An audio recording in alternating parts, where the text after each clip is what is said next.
നമസ്കാരം.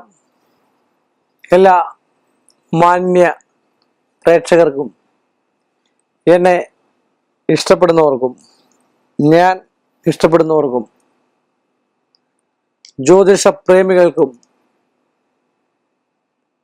Asia live ചാനലിലേക്ക് എളിയ മനുഷ്യന്റെ ഈ ചെറിയ എപ്പിസോഡിലേക്ക് നിസ്സീമമായ ഹാർദവുമായ സുസ്വാഗതം.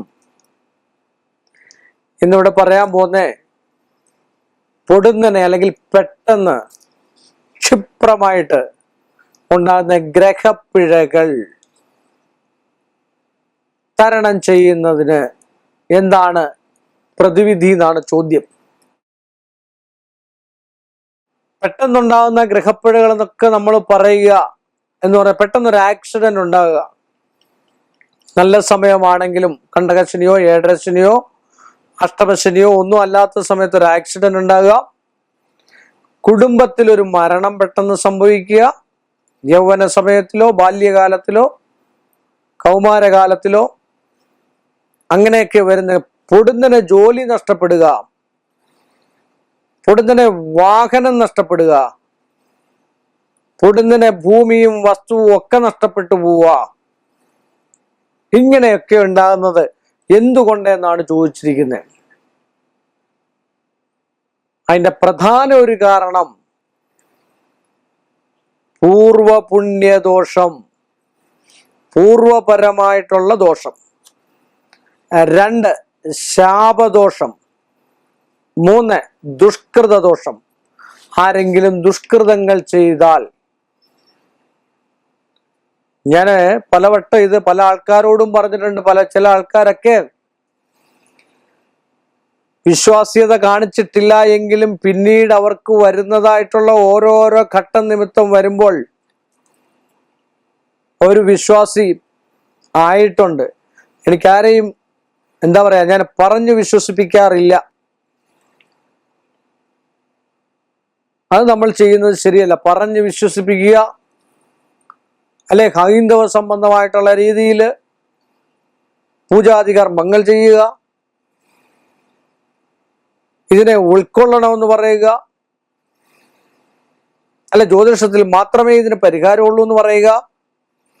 ജ്യോതിഷത്തിലുള്ള പരിഹാരം ജ്യോതിഷത്തിൽ മാത്രമേ കാണുകയുള്ളൂ. ഞാൻ പറഞ്ഞിട്ട് ഒക്കെ ഉള്ളത് കള്ള നാണയങ്ങളെ കുറിച്ച് മാത്രമേ ഉള്ളൂ. പൂജകളോ മറ്റു കാര്യങ്ങളോ പൊടുന്നനെ ഉണ്ടാകുന്ന ഇപ്പം പറഞ്ഞു വന്ന ഗ്രഹപ്പിഴകൾക്കൊക്കെ പരിഹാരമുണ്ട്, സംശയമില്ലാത്ത കാര്യമാണ്. അങ്ങനെയൊക്കെയാണ് നമ്മുടെ രാജകൊട്ടാരങ്ങളും രാജാക്കന്മാരും ഒക്കെ നിലനിന്നിട്ടുള്ളതും. രാജകൊട്ടാരത്തിലെ ജ്യോത്സ്യന്മാരും വൈദ്യന്മാരും ഒക്കെ ഇപ്പം നമ്മളെ രാജാക്കന്മാരെന്നൊക്കെ പറഞ്ഞു കഴിഞ്ഞാൽ ഇന്ത്യൻ പ്രധാനമന്ത്രിയും രാഷ്ട്രപതിയും ഒക്കെയാണ്.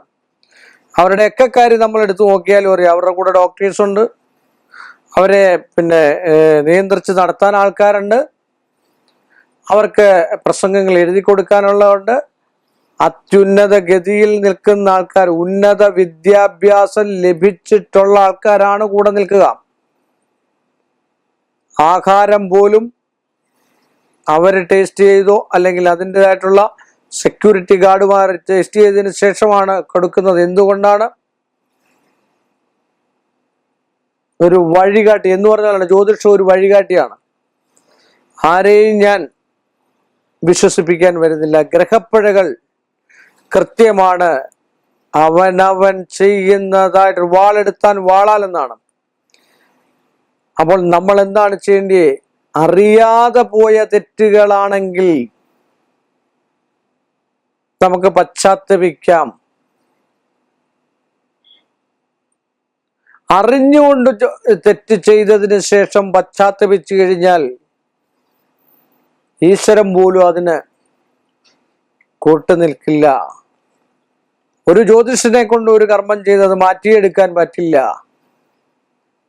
എന്നാൽ ആ തെറ്റുകൾ ഇനിയും ചെയ്യില്ല എന്നുള്ള ഒരു അന്തരാത്മാവ് പറയുകയാണെങ്കിൽ, അന്തരാത്മാവിന്റെ സ്പന്ദനങ്ങളിൽ നിന്ന് വന്ന് തലച്ചോറിലേക്ക് വരുന്നതായിട്ടുള്ള ആജ്ഞാശക്തി നമ്മൾ ഇതിനകത്ത് തന്നെ പറയാം, ആജ്ഞാശക്തി, ക്രിയാശക്തി, ജ്ഞാനശക്തി സ്വരൂപിണി.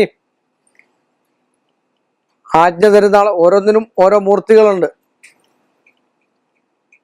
എന്ന് പറഞ്ഞോളൂ. നമുക്ക് എന്തെങ്കിലും വരാനിരിക്കുന്ന ചില ആൾക്കാർ പറയില്ലേ, സ്വപ്നം കാണുക. 2 ദിവസം കഴിയുമ്പോൾ പറയും, ഞാനിത് സ്വപ്നം കണ്ടതാണ്, ഞാനിത് മനസ്സിൽ കണ്ടതാണ്. അല്ലെ, പൂർവീകരായിട്ടുള്ള ഒരാൾ നമ്മുടെ വീട്ടിൽ വരുന്നത്, അത് നമ്മൾ മനസ്സിൽ കണ്ടതാണ്. ഇതൊക്കെ പറയുന്നത് ചില ആൾക്കാരൊക്കെ, നിങ്ങളൊക്കെ വിശ്വാസമുള്ളവർ മാത്രം വിശ്വസിച്ചാൽ മതി. ഇതൊക്കെ സത്യസന്ധമായിട്ടുള്ള കാര്യങ്ങൾ തന്നെയാണ് വിശ്വസിക്കുന്നവർക്ക്. ഏതായാലും ഈ ഈരേഴ് ലോകത്തില്, ഈരേഴ് 14 ലോകങ്ങളിൽ ഈ അണ്ടകടാഹത്തിൽ ശക്തിമത്തായിട്ടുള്ള ചൈതന്യാവസ്ഥ നിലനിൽക്കുന്നുണ്ട് എന്നുള്ളത് സംശയമില്ലാത്ത കാര്യമാണ്. അതിനെ നമ്മൾ വേർതിരിച്ചെടുത്ത് നമ്മൾ തെറ്റുകളിലേക്ക് ചെയ്യുമ്പോഴാണ് പെട്ടെന്നുണ്ടാകുന്ന ഗ്രഹപ്പിഴകൾ ഈശ്വരൻ തരുന്നത്. അതുവരെ സുഖം തരും, അതുവരെ ദൈവത്തെ വിളിക്കും. എന്നിട്ട് പല കാര്യങ്ങൾക്കും വേണ്ടി എൻ്റെ അടുക്കൽ വന്നു പറഞ്ഞിട്ടുണ്ട്, എന്ന് ഞാൻ ലളിത സഹസ്രനാമം ജപിക്കുന്നു, എൻ്റെ തൊട്ടടുത്തുള്ള ക്ഷേത്രത്തിൽ നിത്യവും ഞാൻ പോയി തൊഴുന്നു, ദീപാരാധന തൊഴുന്നു, നിർമാല്യം തൊഴുന്നു ഒക്കെ. എന്നിട്ട് പോലും എൻ്റെ മകൻ ഇങ്ങനെ സംഭവിച്ചു, ജോലി നഷ്ടപ്പെട്ടു, എൻ്റെ മകളുടെ വിവാഹം പിരിഞ്ഞുപോയി, ഇനിയും ഞാൻ ക്ഷേത്രത്തിലേക്ക് പോകില്ല.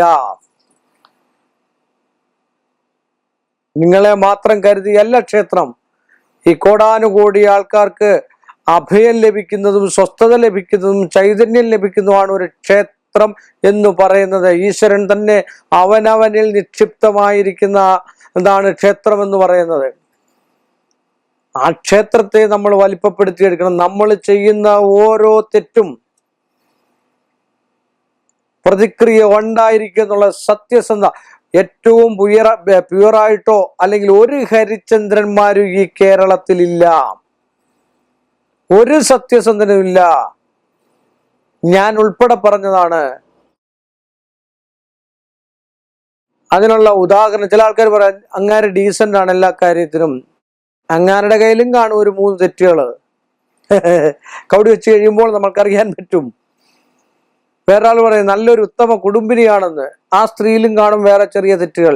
തെറ്റുകളില്ലാത്ത മനുഷ്യരില്ല, തെറ്റുകളുടെ കൂമ്പാരമാണ് മനുഷ്യനെന്ന് പറഞ്ഞാൽ സംശയമില്ലാത്ത കാര്യമാണ്. അതുകൊണ്ട് തെറ്റുകൾ മാക്സിമം നമ്മൾ അറിഞ്ഞുകൊണ്ട് ചെയ്യാതിരിക്കാനാണ് നമ്മൾ ശ്രമിക്കേണ്ടത്. അതുകൊണ്ടാണ് പൂർവ്വ പുണ്യദോഷം കൊണ്ട് മറ്റുള്ളവരുടെ വസ്തുവോ ഭൂമിയോ എന്തെങ്കിലും അപഹരിക്കുകയോ മറ്റുള്ളവർ അനുഭവിക്കേണ്ടത് നമ്മൾ പിടിച്ചു വാങ്ങുകയോ മറ്റുള്ളവരുടെ സ്ഥാവര ജംഗമ വസ്തുക്കളോ സ്വത്തുവകകളോ ഒക്കെ പിടിച്ചു വാങ്ങുന്ന അങ്ങേയറ്റം നിന്ന്. അതുപോലെ തന്നെ കുലത്തൊഴിലുകൾ പിടിച്ചെടുക്കുന്നതോ മോഷ്ടിച്ചോ കൊണ്ടുപോയി ചെയ്യുന്ന ഒരാളും ഇന്ന് വരെ രക്ഷപ്പെട്ടിട്ടില്ല. സംശയമില്ലാത്ത കാര്യമാണ്. ഒരു പൂജാ വിധികളോ പല താന്ത്രിക വിധികളോ ജ്യോതിഷ വിധികളോ ഒരാളിൽ നിന്ന് മോഷ്ടിച്ച്, അല്ലെ ഒരു വിദ്യ, ഒരു വെൽഡിങ് ചെയ്യുന്ന ആളുടെ വിദ്യ, ഒരു ക്യാമറ ചലിപ്പിക്കുന്ന ക്യാമറ, അല്ലെങ്കിൽ മറ്റൊരു കാര്യത്തിന് ആളുടെ മോഷണം, ഇതൊക്കെ ഗ്രഹപ്പിഴ ഉണ്ടാക്കിയെടുക്കുന്നതാണ്. അന്നേരം ഒരു സുഖം കാണും. അങ്ങനെ സുഖം കാണുന്ന ആൾക്കാരുമുണ്ട്. അവരുടെ ജീവിതം നശിച്ചു പോകുമല്ലാതെ. അതുപോലെ ഈ കള്ളനാണയങ്ങളുടെയും ജീവിതം, അവരുടെ സന്താനങ്ങൾ പോലും അതിൻ്റെ ഒരു ധനം കൊണ്ട് ഒരു നേരത്തെ ഉരുള കഴിക്കുന്നുണ്ടെങ്കിൽ, അന്നം കഴിക്കുന്നുണ്ടെങ്കിൽ അത് വ്യർത്ഥമായി ഒരർത്ഥവുമില്ലാത്ത രീതിയിൽ ആ കുടുംബം ക്ഷയിക്കത്തേ ഉള്ളൂ. സംശയമില്ലാത്ത കാര്യ. കൂടി വന്നാൽ 6 വർഷം അല്ലെ 12 വർഷം, ഇതിൽ കൂടുതൽ ഒന്നും അത് നിലനിൽക്കത്തില്ല. കണ്ടുകൊണ്ടിരിക്കുന്നതാണ് ഈ പ്രപഞ്ചത്തിൽ ഇപ്പോഴും. അതുകൊണ്ട് ഇങ്ങനെയൊക്കെയുള്ള ഗ്രഹപ്പിഴകൾ ഉണ്ടാകാതിരിക്കാനാണ് ആചാര്യന്മാർ ഇതൊക്കെ പറഞ്ഞിരിക്കുന്നത്. ഇതൊക്കെ നമ്മൾ കേൾക്കും, അനുസരിക്കത്തില്ല എന്ന് മാത്രമേ ഉള്ളൂ. അതുകൊണ്ട് ഇതൊക്കെ കുറെയൊക്കെ അനുസരിക്കുവാണെങ്കിൽ, ഞാൻ നിർബന്ധിച്ച് അടിച്ചേൽപ്പിക്കാനല്ല വരുന്നത്. അങ്ങനെയുള്ളവർക്കാണ് പൊടുന്നനെയുള്ള ഗ്രഹപ്പിഴ വരുന്നത്. അതിന് ഏറ്റവും നല്ലൊരു പൂജയാണ് മഹിഷമർദിനി പൂജ, അല്ലെ മഹിഷമർദിനി യന്ത്രം.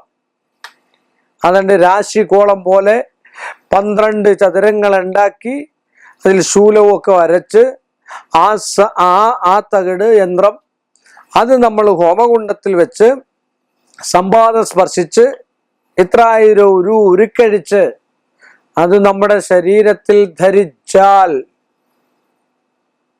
കണ്ണിൽ കൊള്ളാനുള്ളത് പിരിയത്ത് കൊണ്ട് മാറുമെന്നുള്ള സുനിശ്ചയമാണ്. അത് നേരത്തെ നമ്മൾ കണ്ടിരിക്കണം. എൻ്റെ അച്ഛൻ സമ്പാദിച്ചതാണ്, അത് ഞാൻ ഉപയോഗിക്കുന്നു.